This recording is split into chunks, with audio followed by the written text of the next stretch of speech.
Hello, I'm Bob the Bookerer and welcome to my channel, and today I wanted to talk about the Women's Prize for Non-Fiction Shortlist. And this is the first year that we've had this prize. Typically the Women's Prize has just been fiction in the past, so it's exciting to have non-fiction here as well. And I'm going to talk about the 6 books that have been shortlisted for it, but I kind of want to say just at the top of this is a cracking set of books. Like this is a very well done shortlist, I think. I really greatly enjoyed all of these books. I think pretty much all of them were 5-star reads for me. Yeah, I just think it's a really solid set of books. So let's get talking a bit about them. So going alphabetically by author's surname, it seems to be the easiest, we have Thunderclap by Laura Cumming. And at first this is a book that I didn't think, I didn't really know what to think about this book. It kind of felt like it could be quite interesting, but also not really in a world that I know a great deal about. So this book mostly focuses on Dutch art from a very specific period of time. And at first you're like, okay, that's not something I'm massively familiar with, at least for me. And there's something I just found really utterly captivating about the way this book is told. It particularly focuses on this thunderclap, this moment in history where there was a sort of a big weather event followed by lots of sort of rainfall and floods and everything, and how that really affected this one area of the Netherlands and the various artists around it, not only in terms of their actual lives, but then all of the art that got produced afterwards, with people suddenly either being terrified to paint anything about that time or being kind of obsessed with it. But what it really tells is sort of these little stories of friendships and relationships between these painters who often lived within, very quick walking distance of each other, often basically neighbors. And it's just really compellingly done. It kind of shouldn't work in some ways as a book. Like it just sort of telling the story of some painters and where they lived and then a big weather event doesn't really sound like the most exciting thing on paper, but it comes together just so beautifully. And I just really believed this, I just really was invested in, I say believed, it was, these were real things. But there's a narrative, this is sort of a narrative way that this is told, the sort of flow of this book that felt basically like reading a novel, but then kind of knowing this was really backed up by this sort of reality of what happened. And I just think it's so brilliantly done in such an original way of approaching art and art history in this kind of way. Next up, we have Doppelganger by Naomi Klein. And this is a book that was one of my favourites of last year. And I just think it's so well done. The core idea of this book is Naomi Klein, as a writer and as a thinker and speaker, is often confused online for Naomi Wolf, another writer, thinker, and speaker. And for a while that was kind of an interesting thing in their careers, because Naomi Klein had looked up to Naomi Wolf in the early stages of her career, and kind of had read a fair bit of her writing, and had met her actually on an occasion when Naomi Klein was still a sort of a student. And she goes on to talk in this book about the ways that their lives sort of diverged from each other, and particularly the ways that Naomi Wolf sort of started to fall into sort of more of an online space around conspiracy theories and various other sorts of ways of thinking, particularly sort of sliding into the alt-right kind of movements. And this is sort of coming from Naomi Wolf, who, originally, one of her sort of big breakout book, The Beauty Myth, was this book that had been sort of this foundational text for a lot of people in sort of talking about bodies and feminism and various other things. So Naomi Klein investigates the kinds of ways that their lives had diverted, and the ways that they almost become sort of doppelgangers for each other, in the sense that when Naomi Wolf does something controversial, Naomi Klein is then tagged on Twitter with people being like, I thought you were, I'm really disappointed to see this from Naomi Klein, particularly because Naomi Klein's more on the left and more associated with progressive politics. Naomi Wolf is more on the right and associated with kind of alt-right politics more recently, and conspiracy theories.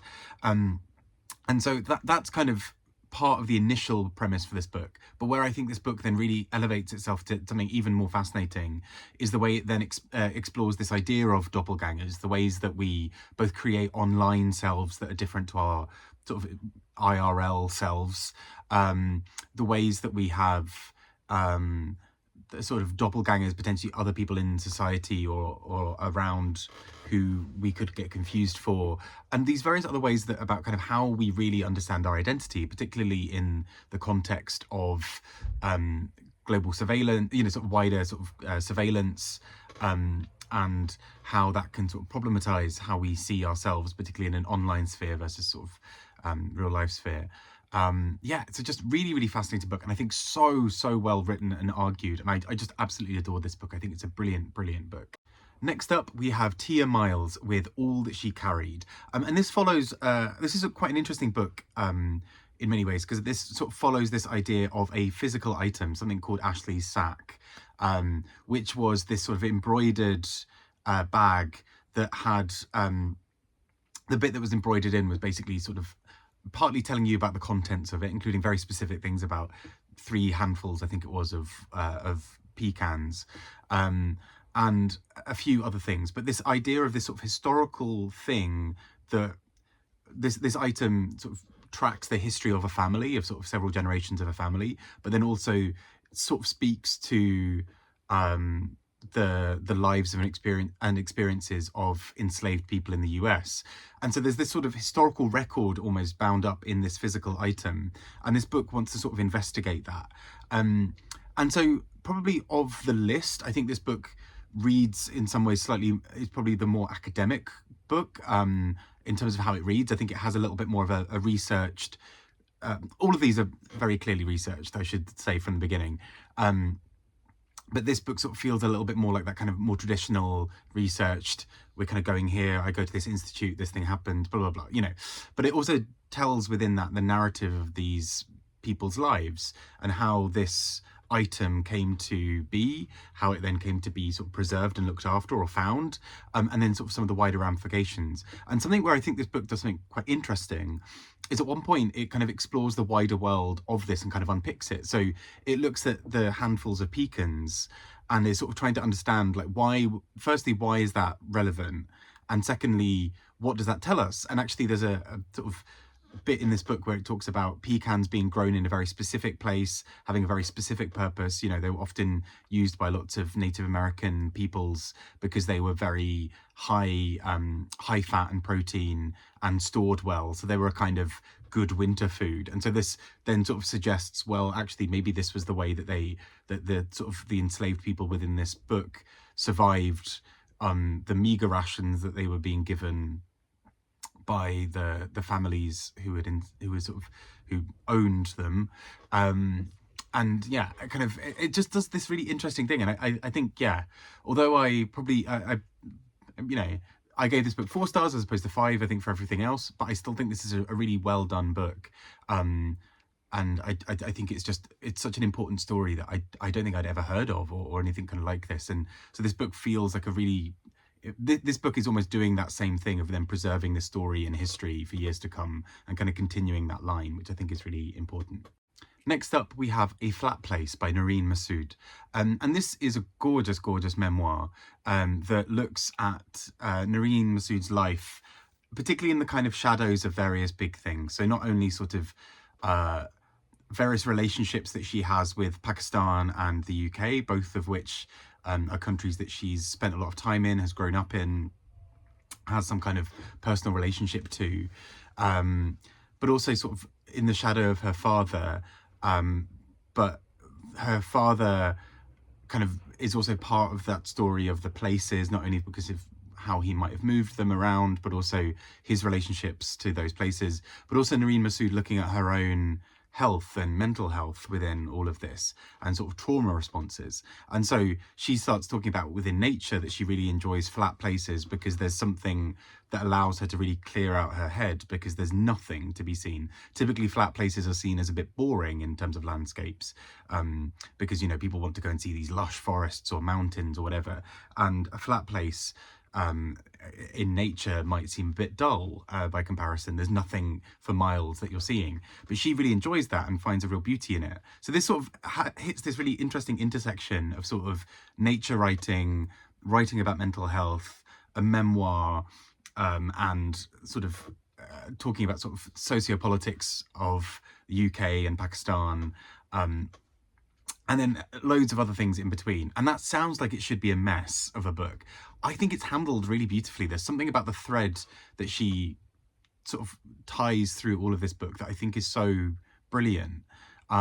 It's so heartfelt. It's so beautifully done, I think. And then occasionally it just has these killer lines that are just so profound and stunning. And I think it's just such an original way to look at things, particularly because she'll sort of talk about trauma response in a way that's very scientific and informed, and also about her personal experiences within that. And then she'll talk about, you know, the local townspeople and how they saw her dad in the community, and those two things sit side by side in this really interesting way in this book. So I just found this really captivating, and I think there's something just so special about the way it's constructed. Next up, we have Madhumita Murgia with Living in the Shadow of Codependent Living in the Shadow of AI. And again, AI is not something I know a great deal about. If you told me before, maybe, to go and pick up a book about AI, I might not have been particularly keen. But there's something about the way she does this that I think is really exceptional. It's not only very well thought through and very well understood. She herself is somebody who was researching things around biology and AI, and the sort of things came together in this sort of beautiful marriage to sort of make this book. But also she, I think, explores the stories that are often left out of AI. So in a lot of books where they talk about, where there's sort of something about technology, what you tend to find, at least in my experience, is that the book largely focuses on a group of people and then has a couple of little bits about marginalized groups within that. I think what's really special about this book is it sort of flips that, where so much of this book is focused on people on the margins of society who will be massively impacted by various parts of this. So she looks at AI as it pertains to, for example, workers and workers' unions, so particularly people working for Uber or kind of similar algorithm-based and sort of driven apps and companies. But she also looks at people living in China, and particularly under the sort of the Chinese use of AI to kind of construct kind of profiles of good versus bad behavior. She looks at how it can massively impact women in certain ways and other marginalized groups. And all of that sort of manages to sort of talk about the science behind AI and what it's actually doing, which is not something, that's not my world. That's not something I massively understand. I barely I barely understand what my phone is doing half the time. And, but I think this book is really accessible whilst not treating you like a complete newbie. It kind of allows you to understand more complex parts of what's going on here, I think. And I think by really centering some of those people who are often left out when it comes to that, there's something really profound about the way this book essentially argues for being very cautious around AI and its usage, at least making sure that it's coupled with the processes that mean that it can't be open to corruption or whatever else. And so I think this book does something really quite special. And I just found it really engaging. This is not a topic that I would, if there was a podcast about AI, I might listen to it, but I wouldn't necessarily be immediately drawn to it. This book, I found myself really sort of wanting to read on and find out more, because it's just so captivatingly done, I think. So yeah, a really clever book, I think. And last but definitely not least, How to Say Babylon by Safiya Sinclair. And when I first started reading this book, or at least listening to the audiobook, I think I'd been trying to listen to it whilst doing something else, and I had to just sort of stop and be like, right, I'm going to come back to this another time when I've got proper headspace for it, and can really focus in on it. I'm so glad I did, because there is something really lyrical and beautiful about this book that means that it can't really be sort of passively listened to. I think I had to really engage with it, because it kind of comes on thick and fast. She's a poet, and you can absolutely tell, because there's a real joy and beauty to the language, where sometimes there's a sentence that's slightly longer than it might otherwise be in a non-fiction book, but you're kind of fine with it, because it's something about the rhythm of that sentence that's just needed. And in this book, she talks about quite a lot of very dark and difficult things.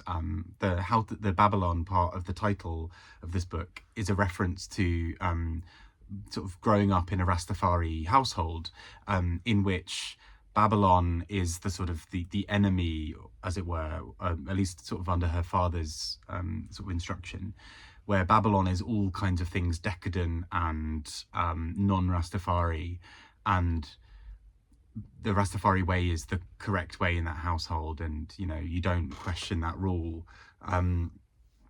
And what then happens is we sort of read, you know, this sort of memoir of her coming to be, not only as a young woman and as a writer, but also to kind of start questioning some of the principles that she'd been raised with. So she starts to sort of not fully understand why there are different rules for her brothers than there are for her and for her sister. And so she starts to sort of question things on that line. Her father is also a very difficult, it's a very difficult relationship in this book for her. She watches her father be incredibly violent or difficult and really challenging and hostile and controlling. But ultimately she was also, there's something in this book where she's trying to understand her father and kind of reconcile that relationship. And I think it's so beautifully done. And again, without spoiling anything towards the end of this book, the way this book really seeks to heal some of the wounds that are mentioned in the book, that she sort of, it would be so easy for this to just be an angry book and there'd be nothing wrong with that. But there's something about the way that she channels that anger into trying to find understanding that I think is just so beautifully done. It's such a poetic, lyrical, gorgeous book. And I just think it's so stunningly done. I feel like it sets a real, a new bar for how memoirs can be. I just think it's exquisite.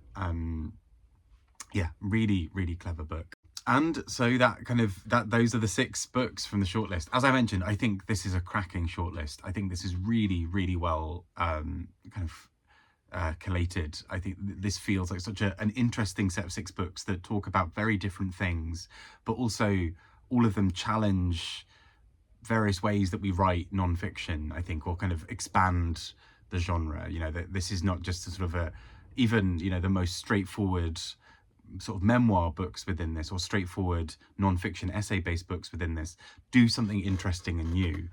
So I think this is a really well thought out shortlist. All crackers. I think this is a great set of books. My personal favourites, if I were to choose a winner, would probably be either How to Say Babylon by Safiya Sinclair, which I think is exquisite, or maybe, yeah, probably Doppelganger by Naomi Klein. But then all of these, if any of these books won, I would totally understand and be very happy with it, because I think they're all brilliant. I think Thunderclap is such an exciting way of approaching a topic that people don't often know much about. I think A Flat Place really expands memoir form and does some really exciting things. I think Codependent is deeply clever and thought through and vital. And I think All That She Carried has this real legacy and kind of importance to it that can't really be understated. So I just think really this is just an excellent set of books, and I really recommend any of them if any of them sound interesting to you. Yeah. So anyway, I look forward to hearing your thoughts. I'm really excited to see who will be the inaugural winner for this prize. But I think regardless, this is a fantastic shortlist, and I urge you to check it out if you get the chance. Take care and speak to you all soon. Bye bye.